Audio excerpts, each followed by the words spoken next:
Құрметті футбол сүйер азаматтар, легионерлерге қойылған шектеуді алып тастау туралы түсіндіріп өтейін. Соңғы 5 жылда легионерлердің үлесіне байланысты түрлі эксперименттер жүргізілді. Алайда бұл шешімдердің ауыз толтырып айтар нәтиже бермегенін өздеріңіз жақсы білесіз. Сондықтан біз соңғы 2 жылда сараптама жүргізіп, келесі ережені қабылдауға бел будық. Егер бұрын алаңға шыққан кезде легионер саны міндетті түрде 7 болса, енді олардың санын шектеуді алып тастадық. Бірақ заявка берген кезде 25 футболшының 13-і Қазақстан футболының өкілі болады. Бұл ең алдымен бәсекелестікті жоғарылатады. Демек футбол дамиды. Екіншіден, кәсіби футбол клубтарын ала-қол агенттердің көлеңкелі жүйесін қорғайды. Нарықтық еңбек ақы жүйесін құрып, жалақыны жасанды көбейтуді тоқтатамыз. Неге? Клубтың басшысы каждый 2 жыл сайын ауысып жатса, 1 жыл сайын ауысып жатса. Мысалға сені қояды Мақтаралға директор қылып қойсын, мысалы, сен Олжас өзіміздің облыстың ауданның тумасы екенсің, айналайын осыны біліп отырсың ғой, сен давай дейді. Сен тұрасың да, мысалға айтып отырмын да. Сөйтіп тұрады, мен так 1 жылдан кейін мен жұмыстан алып тастайды, облыстың әкімі ауысып кетеді, ол әкім ауысқан кезде өзінің командасымен келеді, футбол клубының бірінші очередь бастығына ауысып тастайды. Сондықтан сен 1 жылдың ішінде осындай 7-8 легионерді әкелесің, толтырып 5 миллион 6 миллионнан тығып тастайсың. Әрқайсының айлығынан 500 мың теңгеден алып отырасың. Бір, екіншіден оларды сен жұмыстан шығарып жібергеннен кейін де тағы да 1 жылға контракт қойып қоясың, сосын ол жаңа руководство келеді, бас бапкер келеді, мынау шылақ қой мыналар кімаған, үйомай. Кетіңдер дейді, олар жарайды, на связи дейді, кетіп қалады үйлеріне. Олар Сербияда жүреді, Раднички Ниш деген командада ойнап жатады. Оның фамилиясы Мркаич деген бір футболист мысалы, осындай фамилиямен футболисттер бар Қазақстанда. Сөйтеді де оған ана агенті Қазбек оның. Ол тұрады да Қазбек, сен айлығың бар ма еді, негізі контрактыңда кеш дейді. Пу дейді, біз уақыттарып қарайды, соңында 2024 жылдың желтоқсанның 31-іне шейін контрактысы бар екен. Мақтаралмен. Бірақ ол Мақтаралдан кетіп қалған. Клубтың президенті қуып жіберген кезінде. Сөйтіп Қазбек тұрады да Лазанаға ағылшын тілінде хат жазады. Ойбай, мынау Мақтарал дегеннің директор кезінде алған, осындай болған, неге мыналар төлемей жатыр дейді. Сөйтіп ол хат Қазақстан футбол федерациясына келеді бірінші. Мынау Мақтарал деген футбол клубта осындай жағдай болып жатыр, ана ақшасын төлеп беріңдер, 70 миллион теңге қарыз дейді. Сөйтеді де ойма дейсіңдер, саған трансферный бан қойылады. Сосын сенің орныңа келген тағы да бір жігіт, одан кейінгі Мейіржан деген жігіт, мысалы, проблеманы қалдырып кете береді. Иә, проблема ол амал жоқ қораға кірді. Үшіншіден, футболға деген бұқараның қызығушылығын арттырады. Стадиондардың толуын алып келеді. Демек, жаңа заманауи стадиондардың құрылысына қажеттілікті тудырады.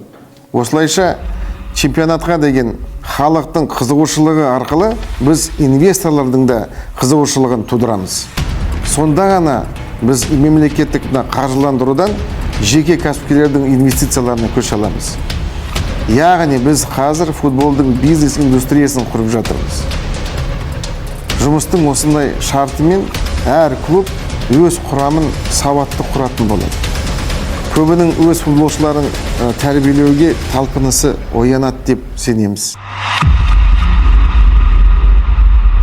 Ассалаумағалейкум, қадірменді көрермен қауым, бұл Аладоп YouTube арнасы және әдеттегідей эфирде мен Ермұхамед Мәулен. Сонымен бүгінгі талқылайтын тақырыбымыз бұл Қазақстан футболындағы маңызды шешім, яғни Қазақстан премьер-лигасындағы ендігі легионерлердің саны қанша болады және бірінші лигада қандай өзгеріс орын алады. Осыған тоқталып өтеміз, оның мән-жайын түсіндіреміз.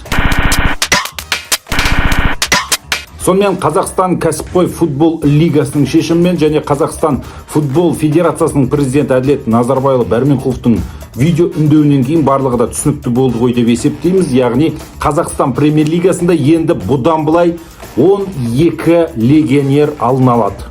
Яғни 25 футболшы заявкаға кіретін болса, оның 12-сі легионер болса болады, және 13-і кем дегенде 13-і қазақстандық футболшы болуы тиіс. Осындай міндеттеме қойылды.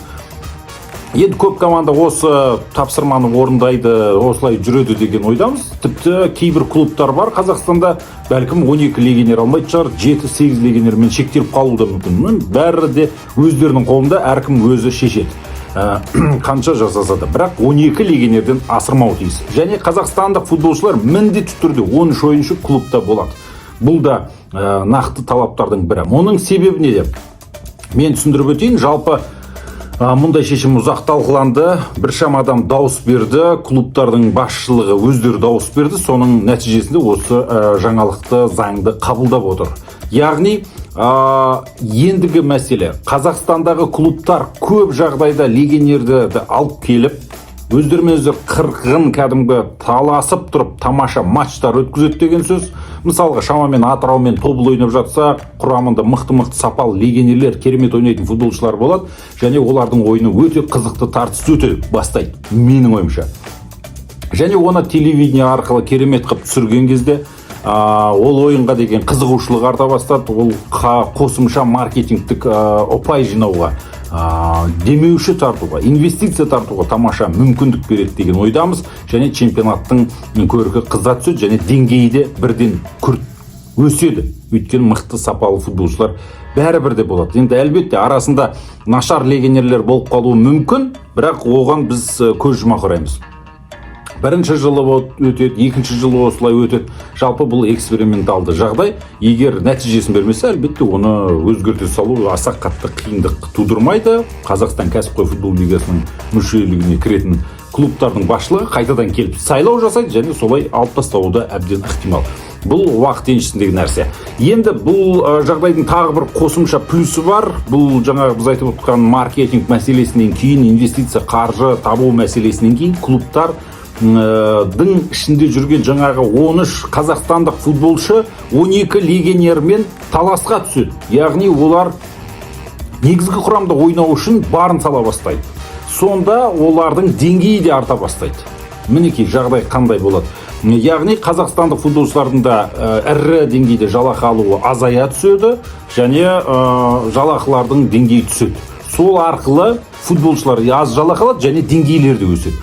Ал Қазақстанда қалғысы келмейтін көп жалақыны талап ететін футболшылар, онда олар Польша, Нидерланды, Бельгия секілді елдерге чемпионаттарға ауыса бастайды. Мысалы, Чехия чемпионатына, Грекия чемпионатына қазірдің өзінде ұсыныс түсіп отырған біршама футболшылар бар. Өздеріңіз білесіздер, интернеттен оқып та жатқан шығарсыздар. Мысалға, Ислам Чесноков секілді, Рамазан Уразов секілді футболшыларды Словения, Грекия чемпионаттарындағы командалар сатып алғысақ келіп отырған жай бар. Максим Самородовқа тіпті ұсыныс сонау Италияның өзінен де түсіп отырған жай бар. Сонымен легионерлерге шектеу қабылданды.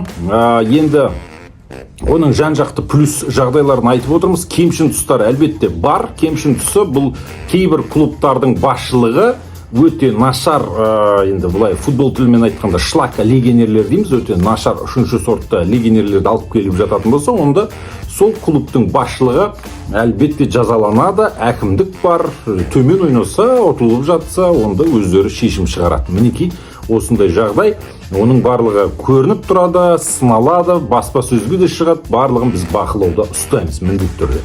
Одан кейін футболшылардың сапасы көтерілгеннен кейін, команданың легионерлерінің саны жақсы болғаннан кейін, ойын сапасы артқаннан кейін, жанкүйерлер стадионға ағылып келе бастағаннан кейін, әкімдіктер, жергілікті биліктегілер стадионды жөндеу мәселесін сонда барып қолға алады. Ал Қазақстан кәсіпқой футбол лигасы телетрансляцияның, бродкаст компанияның продакшнның жұмысымен айналысады. Бұл өте тамаша алға жылжу деп есептейміз. Және ең бастысы бұл ереже Қазақстан ұлттық құрама командасына зор пайдасын тигізеді. Өйткені футболшылардың сапасы арта бастайды, және шетелге кете бастайтын футболшылар болады. Өздеріңіз білесіздер, Рамазан Уразов, Нұралы Әлі, Бақтияр Зайнуддинов секілді футболшылар ұлттық құрамада кәдімгі көшбасшы. Олар мықты ойнайтындығы, деңгейлері бар екендігі көрініп тұр. Мысалға, Ян Вараговский, Моленбек секілді Бельгияның командасын ойнап ұлттық құрамаға келген кезде оның деңгейі бірден байқалады. Тура сол секілді шетелге кететін футболшыларымыз да біртіндеп көбеюі тиіс деп есептейміз өз басым. Одан кейін тағы бір жаңалық шықты. Бұл комментатор Мәулен телеграм арнасында шыққан инсайт, мен өзім жаздым. Енді бұдан былай Қазақстанның бірінші лигасында мүлде легионер болмайды. Ол легионер бұрын енді 3 легионер алуға мүмкіндік болатын, және сонымен қатар Еуразия ынтымақтастық одақ футболшыларының да бір 2-3 ойнауға рұқсат алған еді. Өздеріңіз білесіздер, бірақ олардың да саны қазір 5 ғой, 5-ден де алып тастайды. Яғни Қазақстанның бірінші лигасында мүлде легионер болмайды, 0. Есть что-то валерьянка, что-нибудь такое дай. Хорошо. Быстро, давай.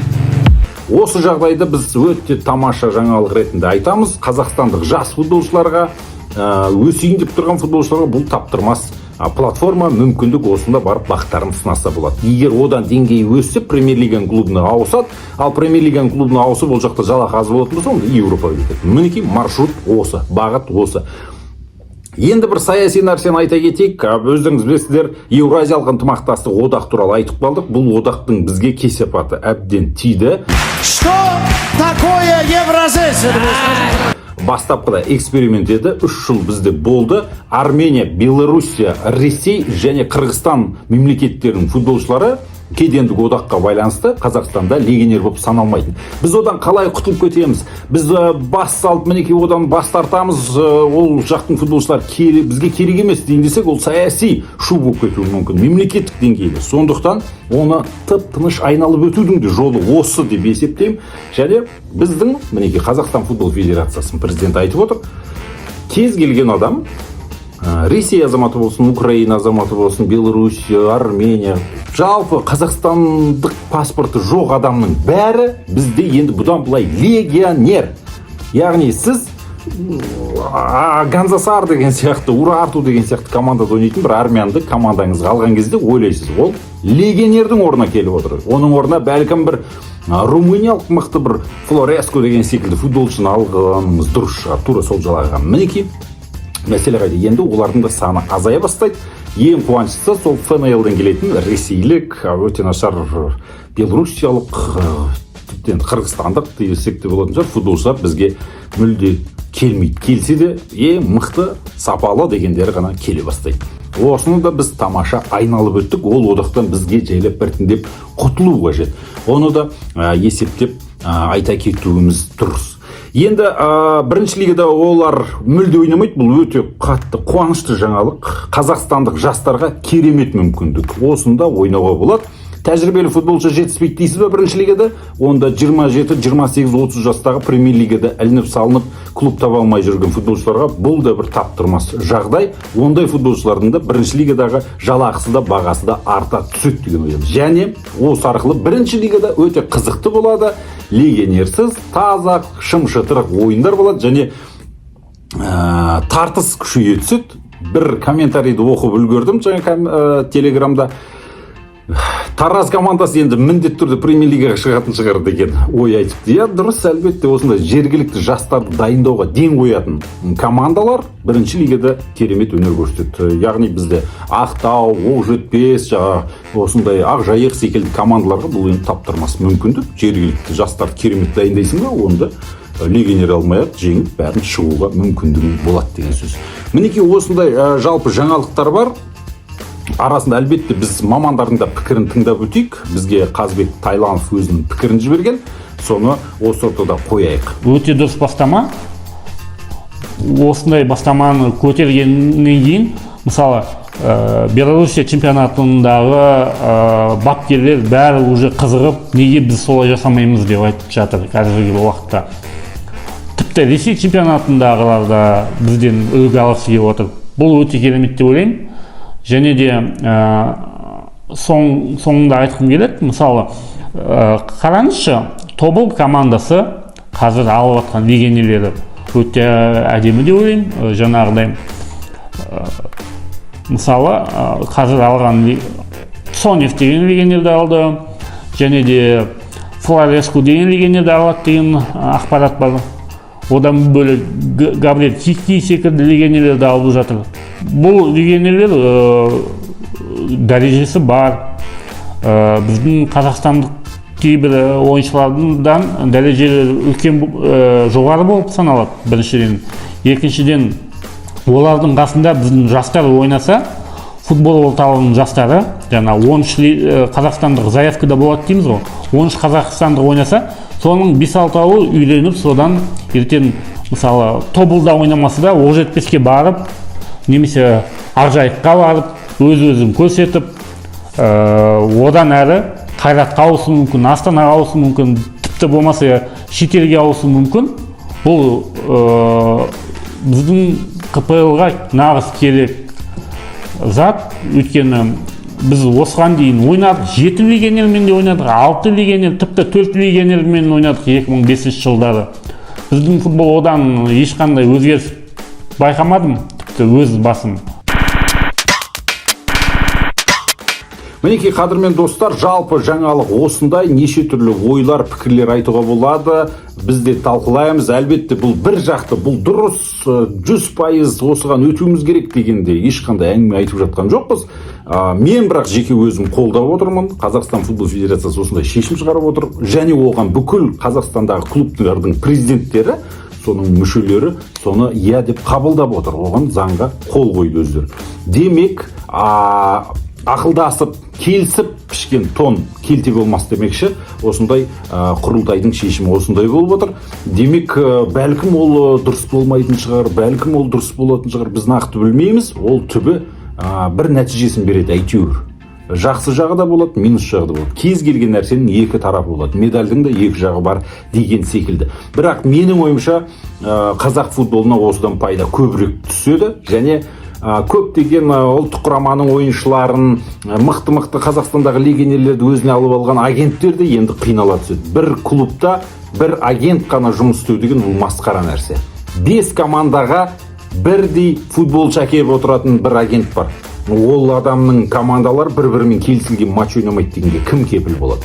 Сондықтан қадірменді көрермен, 12 легионерді бір агент алып келу мүмкін емес. Сондықтан біздің ойымызша бәсеке, қызу тартыс, келісілген матчтар деген секілді нәрселер мүлде болмау тиіс.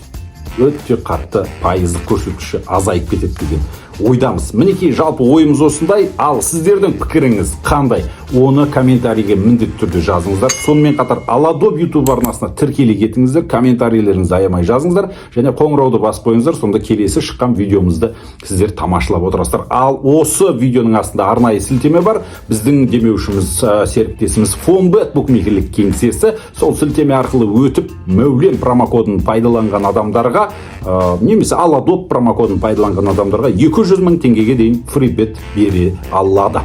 Оны да пайдалансаңыздар болады. Оны енді өздеріңіз білесіздер, ешкімді қинау жоқ. Қадірмен достар, келесі кездескенше сау, сәлеметті болыңыздар.